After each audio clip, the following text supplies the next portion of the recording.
کی خدمت میں حاضر ہوئے اور عرض کی، کیا آپ اللہ کے سچے نبی نہیں ہیں؟ آپ نے فرمایا، یقیناً میں اللہ کا سچا نبی ہوں۔ کہا، کیا ہم حق پر اور ہمارا دشمن باطل پر نہیں ہے؟ آپ نے فرمایا، ہم حق پر اور ہمارا دشمن باطل پر ہے۔ کہا، اے اللہ کے رسول، جب ہم حق پر اور ہمارا دشمن باطل پر ہے تو پھر دب کر کیوں صلح کریں؟ آپ نے فرمایا، میں اللہ کا رسول ہوں، اللہ کے حکم کے خلاف نہیں کرتا، وہی میرا مددگار ہے۔ سیدنا عمر پھر ابو بکر صدیق کے پاس گئے اور ان سے بھی یہی کہا تو انہوں نے فرمایا، اے جوان، بلا شبہ نبی کریم صلی اللہ علیہ وسلم اللہ کے رسول ہیں، وہ اپنے رب کی نافرمانی نہیں کر سکتے اور وہی ان کا ناصر و مددگار ہے۔ بس ان کی رکاب کو تھامے رہو، یعنی ہر معاملے میں ان کی فرما برداری کرو۔ نبی کریم صلی اللہ علیہ وسلم نے فرمایا، میں اللہ کا رسول ہوں، اللہ کے حکم کے خلاف نہیں کرتا، وہی میرا مددگار ہے۔ تب جا کر سیدنا عمر کو اطمینان ہوا۔ نبی کریم صلی اللہ علیہ وسلم واپس روانہ ہوئے تو سورہ فتح نازل ہوئی۔ آپ نے سیدنا عمر کو بلا کر اللہ تعالیٰ کا یہ ارشاد سنایا کہ ہم نے آپ کو کھلی فتح عطا کی۔ ساتھ ہی آپ نے فرمایا، مجھ پر آج ایسی صورت نازل ہوئی ہے جو مجھے اس دنیا سے زیادہ پیاری ہے۔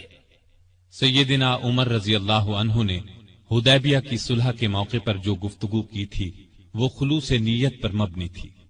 پھر بھی انہیں تمام زندگی اس بات کا افسوس رہا کہ کیوں انہوں نے اس طرح کے سوال جواب کیے۔ اس کے بدلے میں انہوں نے بہت سے روزے رکھے، کئی غلام آزاد کیے اور بہت سی نفل نمازیں پڑھی۔ ہجرت کے 7ویں سال خیبر کی لڑائی ہوئی، اس میں بھی سیدنا عمر رضی اللہ عنہ شریک تھے۔ ذی-قعدہ 7 ہجری میں نبی صلی اللہ علیہ وسلم عمرے کے لیے تشریف لے گئے۔ 2000 مسلمان آپ کے ساتھ تھے، سیدنا عمر بھی ان میں شامل تھے۔ ذات سلاسل کی جنگ میں بھی شریک ہوئے۔ سلاسل جگہ کا نام ہے، یا اس مقام پر قبیلہ جزام کا ایک چشمہ تھا جس کا نام سلسل تھا۔ مسلمان لشکر اسی چشمے پر اترا تھا، اسی لیے اس غزوے کو ذات السلاسل کہا جاتا ہے۔ 8 ہجری 10 رمضان کو رسول اللہ صلی اللہ علیہ وسلم 10,000 ہتھیار بند صحابہ کے ساتھ مدینے سے مکے کی طرف روانہ ہوئے۔ ان میں سیدنا عمر بھی شامل تھے۔ مکے سے کچھ فاصلے پر آپ صلی اللہ علیہ وسلم نے پڑاؤ ڈالا۔ اس میدان کا نام اب وادی فاطمہ ہے۔ قریش کے سردار ابو سفیان نے 2 آدمیوں کو حالات معلوم کرنے کے لیے بھیجا۔ پھر ابو سفیان خود نبی کریم صلی اللہ علیہ وسلم کی خدمت میں حاضر ہوئے۔ ایسے میں سیدنا عمر رضی اللہ عنہ نے عرض کیا، اے اللہ کے رسول، مجھے اجازت دیں میں ابو سفیان کا سر اڑا دوں، لیکن آپ نے ایسا کرنے کی اجازت نہ دی۔ اس موقع پر ابو سفیان نے اسلام قبول کیا۔ ان کے بعد مکے کے باقی ماندہ لوگ بھی مسلمان ہو گئے۔ فتح مکہ کے بعد غزوہ حنین پیش آیا۔ اس غزوے کی ابتدا میں مسلمانوں کے پاؤں اکھڑ گئے۔ صرف رسول اللہ صلی اللہ علیہ وسلم چند صحابہ کے ساتھ میدان میں کھڑے رہے۔ ان میں سیدنا عمر بھی تھے۔ پھر سیدنا عباس رضی اللہ عنہ کی آواز پر مسلمان پلٹے اور کفار کو شکست دی۔ تبوک کی لڑائی کے لیے سیدنا عمر نے اپنے مال کا نصف حصہ نبی صلی اللہ علیہ وسلم کی خدمت میں پیش کیا۔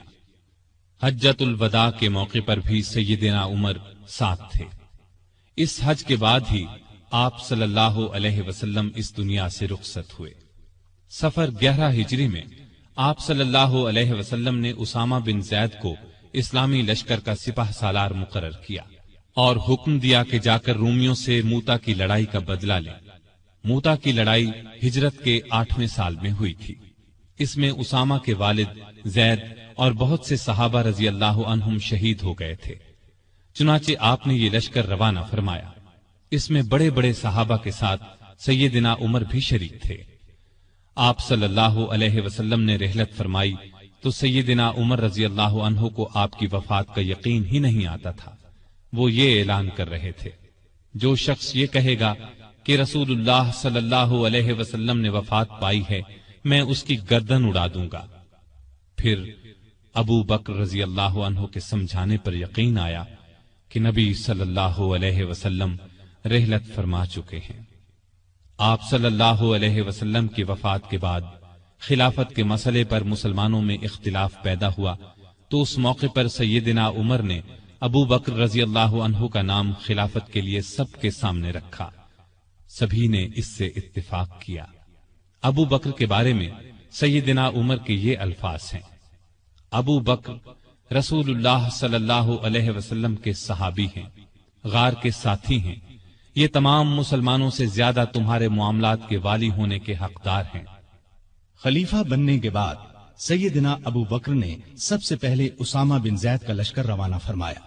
یہ لشکر نبی کریم صلی اللہ علیہ وسلم کی شدید علالت کی وجہ سے مرینا سے باہر مقام جرح پر ٹھہر گیا تھا اور پھر وفات کی وجہ سے روانہ نہ ہو سکا تھا۔ اس موقع پر سیدنا ابو بکر نے اسامہ بن زید سے کہا کہ سیدنا عمر فاروق رضی اللہ عنہ کو ان کے پاس چھوڑ جائیں، کیونکہ ان کے مشوروں کی ضرورت پڑے گی۔ اسامہ بن زید نے خوشی سے یہ بات منظور کی۔ ابو بکر کی خلافت 2.25 برس رہی۔ تمام عرصے میں سیدنا عمر ان کے خاص مشیر رہے۔ اس دوران میں سیدنا عمر نے سیدنا ابو بکر کو مشورہ دیا کہ قرآن کو ایک جگہ جمع کر دیا جائے۔ انہوں نے یہ مشورہ اس لیے دیا کہ یمامہ کی لڑائی میں قرآن مجید کے حافظ بہت سے صحابہ شہید ہو گئے تھے۔ آخر یہ کام زید بن ثابت، سیدنا عمر اور بہت سے دوسرے صحابہ رضی اللہ عنہم کی مدد سے مکمل ہوا۔ جمادی الاولیٰ 13 ہجری میں سیدنا ابو بکر سخت بیمار ہو گئے۔ بچنے کی امید نہ رہی تو انہوں نے خلافت کے بارے میں چند بڑے بڑے صحابہ سے مشورہ کیا۔ خود انہوں نے سیدنا عمر کا نام تجویز کیا۔ بعض صحابہ نے اس پر کہا کہ وہ مزاج کے بہت سخت ہیں۔ اس پر ابو بکر نے فرمایا جب ان پر خلافت کا بوجھ پڑے گا تو نرم ہو جائیں گے۔ اس طرح تمام مسلمانوں کا سیدنا عمر کی خلافت پر اتفاق ہو گیا۔ سیدنا ابو بکر نے آخر وقت میں سیدنا عمر کو یہ وصیت کی کہ عراق میں مسلمان ایرانیوں سے لڑ رہے ہیں، ان کے لیے فوراً مدد بھیجی جائے۔ اس وصیت کے بعد 22 جمادی الاخری کو سیدنا ابو بکر نے وفات پائی۔ تمام مسلمانوں نے خوشی سے سیدنا عمر کی بیعت کر لی۔ اس طرح وہ مسلمانوں کے دوسرے خلیفہ راشد بنے۔ خلیفہ بنتے ہی انہوں نے ابو بکر کی وصیت کے مطابق عراق کی طرف ایک لشکر روانہ کیا۔ ابو عبیدہ رضی اللہ عنہ کو لشکر کا سالار مقرر فرمایا اور اس طرح مسلمانوں کی عظیم الشان فتوحات کا سنہری دور شروع ہوا۔ Iraq, Madain, Hulwan, Jazira, Khuzestan, Nahavand, Isfahan, Hamadan, Azerbaijan, Tabaristan, Armenia, Fars, Kerman, خراسان، سیستان، مکران، دمشق، ہمس، لاذقیہ، یرموک، قنسرین، حلب، انطاکیہ اور بیت المقدس فتح ہوئے۔ بیت المقدس کی فتح کا واقعہ کچھ اس طرح ہے کہ مجاہدین اسلام نے قریباً 3 سال میں سارا شام فتح کر لیا۔ اب فلسطین کے صرف 2 بڑے شہر رہ گئے تھے، بیت المقدس جسے یروشلم بھی کہا جاتا ہے اور قیصاریہ۔ اس زمانے میں فلسطین شام ہی کا حصہ تھا۔ 16 ہجری میں مسلمانوں نے دوسری لڑائیوں سے فارغ ہو کر بیت المقدس کا محاصرہ کر لیا۔ اس شہر میں ابراہیم علیہ السلام، اسحاق علیہ السلام، سلیمان علیہ السلام، عیسیٰ علیہ السلام اور دوسرے نبیوں کی بہت سی یادگاریں ہیں۔ رسول اللہ صلی اللہ علیہ وسلم کی بھی معراج کے سفر میں پہلی منزل یہی تھی۔ مسلمانوں کا پہلا قبلہ بھی یہی تھا۔ نہ صرف یہودی اور عیسائی بلکہ مسلمان بھی اس کی بہت عزت کرتے تھے اور کرتے ہیں۔ مسلمانوں نے جب بیت المقدس کا محاصرہ کیا تو شہر کے باشندوں نے شہر کے دروازے بند کر لیے۔ چند دن تو اس طرح گزرے، پھر انہوں نے مسلمانوں کے سپہ سالار ابو عبیدہ بن جراح کو پیغام بھیجا کہ ہم شہر مسلمانوں کے حوالے کرنے کے لیے تیار ہیں، لیکن شرط یہ ہے کہ مسلمانوں کے خلیفہ خود یہاں آئیں اور صلح کا معاہدہ کریں۔ ابو عبیدہ بن جراح نے یہ بات سیدنا عمر کو لکھ بھیجی۔ خلیفہ ثانی سیدنا عمر نے صحابہ سے مشورہ کر کے وہاں جانے کا فیصلہ کیا۔ آپ نے رجب 16 ہجری میں حضرت علی رضی اللہ عنہ کو اپنا قائم مقام بنایا اور روانہ ہو گئے۔ اس وقت دنیا کے بڑے بڑے حکمران ان کا نام سن کر کانپتے تھے، لیکن اپنے وقت کے سب سے بڑے حاکم کے سفر کا حال یہ تھا کہ چند بزرگ صحابہ کے سوا ان کے ساتھ کوئی نہیں تھا۔ فوج، نہ خیمے، نہ قارے، نہ جھنڈے، ایک اونٹ پر سوار تھے۔ اس پر ستو اور کھجور کے 2 تھیلے لادے ہوئے تھے۔ ایک طرف پانی کی مشک لٹک رہی تھی راستے میں کھانے کا وقت آتا تو سب مل کر کھا لیتے۔ آپ کا لباس بہت معمولی سا تھا۔ بیت المقدس کے قریب پہنچے تو صحابہ نے مشورہ دیا کہ لباس تبدیل کر لیں۔ قیمتی پوشاک پیش کی، لیکن آپ نے وہ لباس پہننے سے انکار کر دیا اور فرمایا، اللہ نے ہمیں جو عزت دی ہے وہ اسلام کی وجہ سے ہے اور ہمارے لیے یہی کافی ہے۔ غرض اسی حالت میں شہر میں داخل ہوئے۔ عیسائیوں نے شہر آپ کے حوالے کر دیا۔ مسلمانوں نے وہاں ایک مسجد بنائی، اس کا نام مسجد عمر رکھا۔ یہ آج بھی موجود ہے اور اب تک مسجد عمر کہلاتی ہے۔ 14 ہجری میں مسلمانوں نے ہمس کو فتح کر لیا تھا۔ 17 ہجری کو روم کے بادشاہ ہرقل نے ہمس مسلمانوں سے چھیننے کے لیے سمندر کے راستے فوج بھیجی۔ اس فوج نے ہمس کا محاصرہ کر لیا۔ جزیرے کے لوگوں نے بھی ہرقل کو ایسا کرنے پر اکسایا تھا، چنانچہ جزیرے سے بھی 30,000 فوج آ کر ہرقل کی فوج سے مل گئی۔ سیدنا ابو عبیدہ بن جراح رضی اللہ عنہ نے ان حالات کی اطلاع سیدنا عمر فاروق کو بھیجی تو انہوں نے ان کی مدد کے لیے مزید فوج روانہ کی۔ دوسری طرف سہیل بن عدی کی سرکردگی میں ایک فوج جزیرے کی طرف روانہ کر دی۔ خود بھی مدینے سے چل کر دمشق آ گئے تاکہ نزدیک سے تمام حالات پر نظر رکھ سکیں۔ سہیل بن عدی جزیرے کی طرف بڑھے تو جزیرے سے ہمس کی طرف روانہ ہونے والی فوج کو اپنے گھر کی فکر پڑ گئی۔ وہ ہرقل کی فوج کا ساتھ چھوڑ کر واپس جزیرے چلے گئے۔ ادھر ابو عبیدہ بن جراح نے خالد بن ولید کے مشورے سے شہر سے نکل کر ہرقل کی فوج پر حملہ کر دیا۔ گھمسان کی لڑائی کے بعد رومیوں نے بدترین شکست کھائی۔ 4,000 رومیوں نے اسلام قبول کر لیا، 4,000 مارے گئے اور باقی بھاگ نکلے۔ اس لڑائی کے بعد پھر کبھی ہرقل کو شام پر چڑھائی کی جرأت نہ ہوئی۔ 18 ہجری میں عراق میں طاعون کی وبا پھیلی، اس میں بڑے بڑے صحابہ فوت ہو گئے۔ چند ایک کے نام یہ ہیں: ابو عبیدہ بن جراح جو مسلمانوں کی فوج کے سپہ سالار بھی تھے، معاذ بن جبل رضی اللہ عنہ، یزید بن ابی سفیان رضی اللہ عنہ، شرحبیل بن حسنہ رضی اللہ عنہ اور کئی بڑے بڑے صحابہ اس وبا میں فوت ہوئے۔ دور فاروقی میں عرب میں قحط پڑا۔ ایسے میں سیدنا عمر نے رعایا کی خبرگیری میں دن رات ایک کر دیا۔ انسانوں کے لیے خوراک تھی نہ جانوروں کے لیے۔ سیدنا عمر کو انسانوں اور جانوروں کی یہ بدحالی دیکھ کر بہت صدمہ ہوا۔ انہوں نے بیت المال میں جتنا غلہ تھا سب مسلمانوں میں تقسیم کر دیا، جو نقدی تھی وہ بھی مسلمانوں میں تقسیم کر دی۔ تمام صوبوں کے حاکموں کو خط لکھے کہ فوراً زیادہ سے زیادہ غلہ روانہ کرو۔ چنانچہ ابو عبیدہ بن جراح نے شام کے علاقے سے 4,000 اونٹ غلے سے لدے ہوئے بھیجے۔ عمرو بن عاص نے مصر سے سمندر کے راستے بحری جہاز روانہ کیے۔ ان میں ہر جہاز پر 6,000 من غلہ لدا ہوا تھا۔ جب یہ جہاز مدینے کی قریبی بندرگاہ پر پہنچے تو سیدنا عمر خود انہیں دیکھنے کے لیے بندرگاہ پہنچے۔ غلے کو حفاظت سے رکھنے کے لیے بندرگاہ میں 2 بڑے بڑے مکان بنوائے۔ دوسرے صوبوں سے بھی بہت سا غلہ پہنچ گیا۔